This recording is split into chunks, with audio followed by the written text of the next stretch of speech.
Welcome back to the Secret Underground Lair. So last video I had been staining everything and getting ready for Varathane. So I've put Varathane on all of the pieces, shelves and doors and everything. They're all done. And I came to look at the top and I wasn't happy with the top. It was quite cloudy. Like the stain just didn't show the grain very well, and I could see sanding marks from my little orbital sander, just from my palm sander actually is what they came from, and even some router marks. So I hadn't sanded the top down very well, and I thought, well, I have to fix that. So I sanded off the Varathane, sanded off the stain, and then went after it again with the sander using 120 grit. And then put stain on again, and I could still see sanding marks after going through 120. So I realized, yeah, we got a problem. So I didn't sand it off the stain again and went to 220 grit and then stained the piece. And it looks much, much, much better having gone through with 220 grit. I just got rid of all of the sanding marks, so I'm quite pleased with it. This is kind of what I had intended to do. However, our customer does want to have some distress marks on the piece, and so I have put a few in here. And the way I did it was using a nail and just a piece of iron rod, 1/4-inch iron rod. What I did is I put that little bend in it, just sit it down there like that, and then gave it a whack with the hammer. And that would leave a mark kind of like that one. Setting that there and just giving it a whack with the hammer. And from the nail, you can see here's a mark here. That's from the nail sitting like that, and then just giving a whack of the hammer here. And sometimes there's a smaller mark, which would be putting the nail and giving a whack here, or holding the nail slightly like that and giving it a whack. So I introduced some stress marks into the piece. Our customer's had a look at this and is quite happy. So I'm now going to put on our coat of Varathane onto this, and then we can give all the Varathane pieces a quick once over with some 320 grit, and then assemble the unit. So I'll be back in a minute when I start the assembly.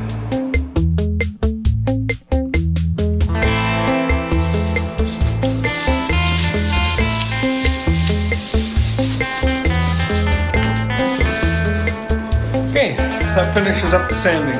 I was just going over the entire piece with a little piece of 220 and literally just a couple swipes. It's just to kind of take off any dust marks or anything that might have been left after the Varathane had been applied, or the polyurethane had been applied. So we're now ready. Oops, missed this spot here.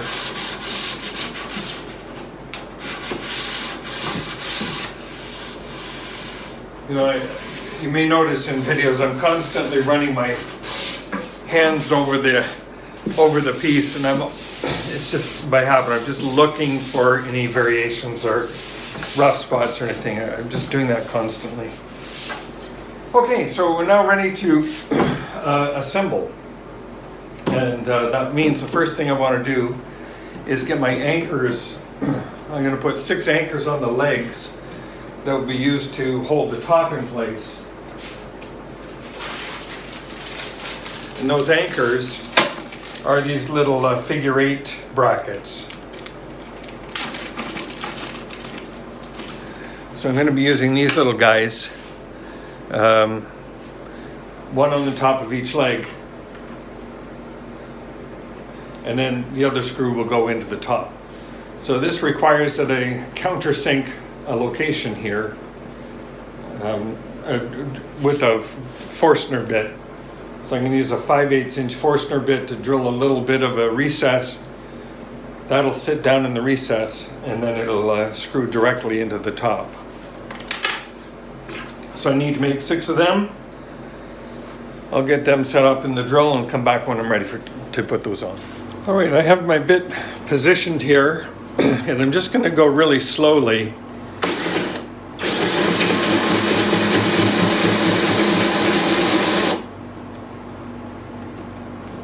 because I don't want to take too much out of this. I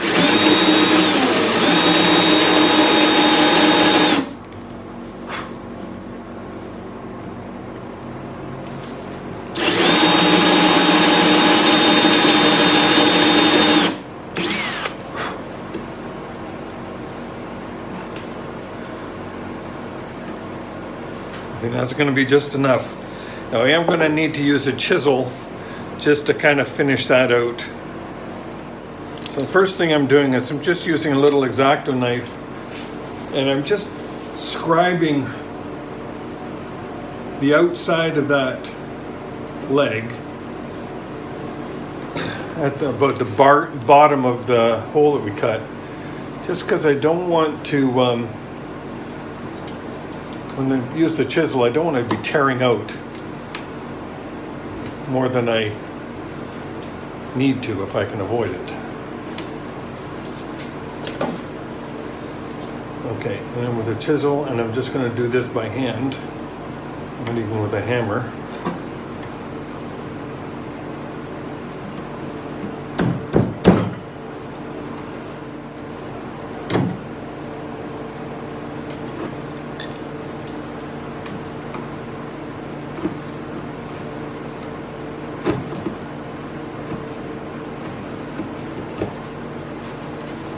And that should be good for a recess for our bracket. It's going to be just right. Bring you in for a close look at that. So here's a closer look at how that hole cut with the Forstner bit will hold that little bracket. And as I get down, you can see it is flush with the top of the leg. So that's exactly what I want. So next will be drill a little pilot hole there, put a screw in it, move on to the next one.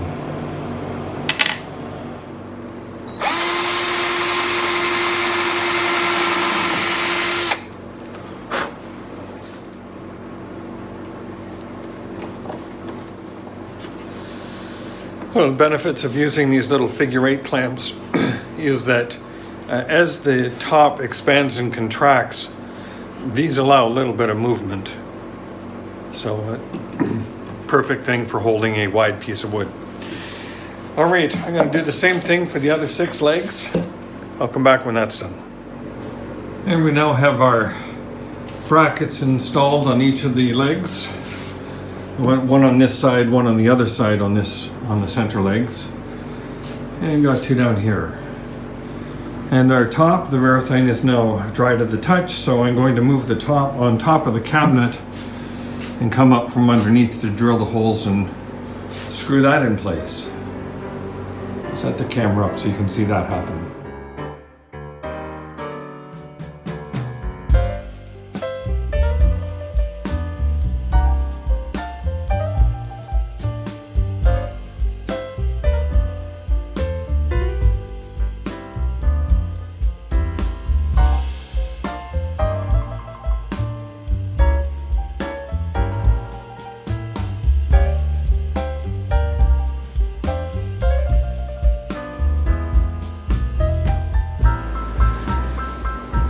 So when I went to drill that first hole, I realized with the top in place, I found it really awkward. The hole is a little too close to the leg for me to get the drill in there effectively. So instead what I did is I marked the holes, then took the top off, put it on my top of the table saw, and I drilled the holes over there, brought it back, and put the screws in. All but one. I can't seem to find the hole on this inside leg here. So I don't know if I drilled it in the wrong place or if it's just at a bit of an angle, but I may have to drill another hole and get that in there. So I'll be back when I have that last leg in, or that last screw in. So our top is now on. That last hole was I just didn't see the hole very well, but it's there, it was in the right spot. So I'm just going to give the cabinet a sweep out, then I'm going to give it a damp wipe down just to get rid of any dust that's inside the cabinet. Then put the shelf and the doors on. Don't have the handles for the doors yet.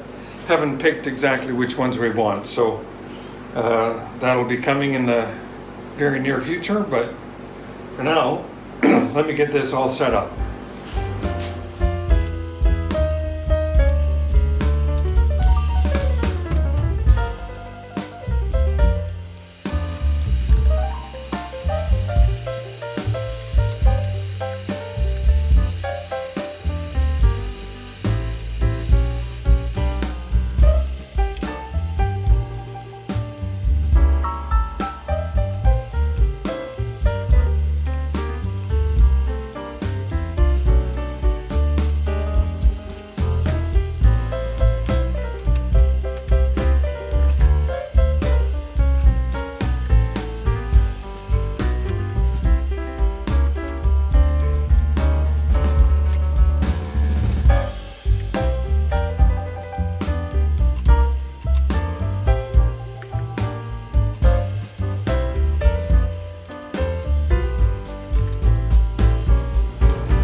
Okay, we're all cleaned off and wiped down. We just want to put these in. Unfortunately, and not unexpectedly, these holes that I drilled here have got a little bit of urethane in them, so these aren't going to go in as easily as they should. So I'm just going to get the drill and drill those out again.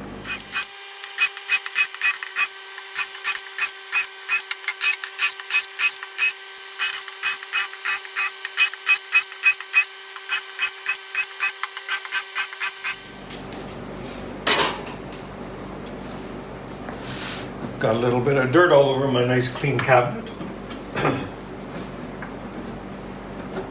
But you can see these shelf pins just slide in the hole perfectly. These are 5mm pins drilled with a 13/64 inch bit.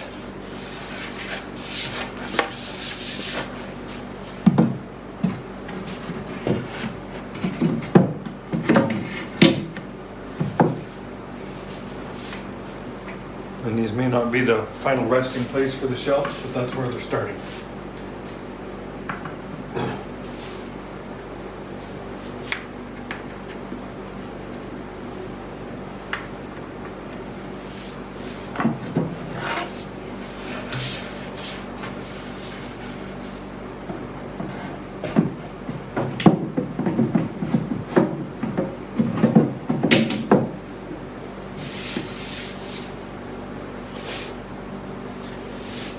And finally, put the hinges on the doors. I did learn something about caning, by the way, and as I was putting this cane in, you remember I was having a little bit of difficulty. I got it in the end, but one of the viewers, Steve, thank you very much, Steve, commented that I should have wet the rattan before putting it in, or at least had it damp, and that would probably make it a little more pliable. And I'm not sure, maybe you can add a comment too, if wetting the wood would actually then cause the rattan, or wetting the rattan prior to installation would actually cause the rattan to shrink a little bit and tighten up. So I'd welcome a comment on that if you know.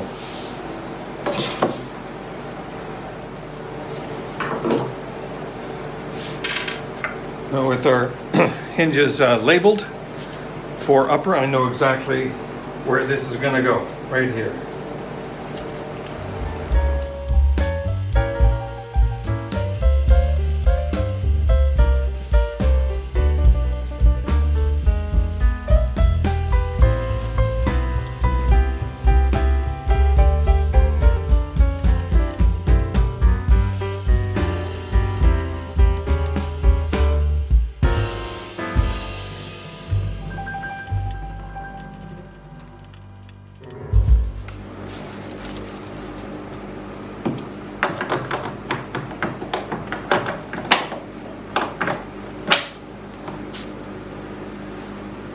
If all goes according to plan, that'll close perfectly.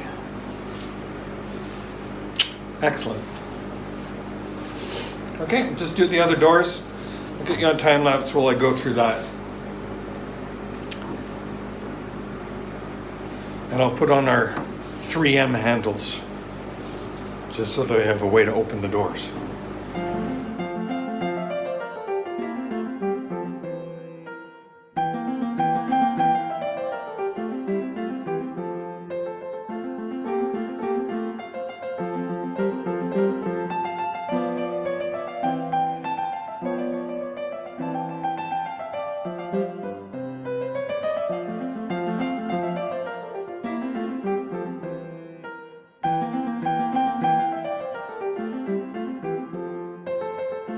And there is our cabinet completely assembled.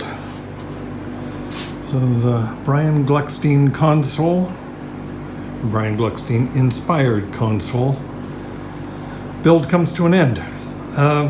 Yeah, and you can see how by labeling the hinges and keeping that whole hinge assembly, the hinge and the plate, when I reassembled the doors, I didn't have to make a single adjustment. It just went together perfectly. Apart from the hinge there, where I put the plate on upside down. I had to take that off and put it back on again. But apart from that, we're looking pretty good. And having another look at it, yeah, we'll put it in place at the customer site now and see how it looks. And there is the Gluckstein inspired console installed in its final resting place. A forever home, I like to call it.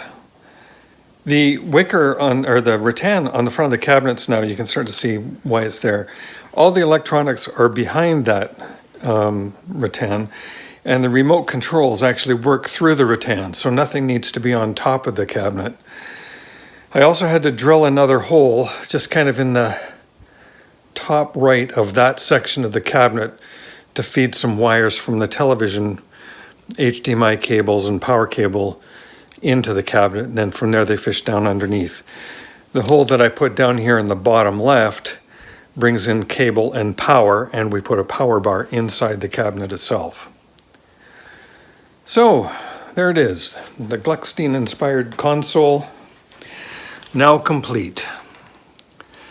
So thank you very much for watching through this whole series. Really appreciate it. Please like and subscribe, and I'll see you on the next video.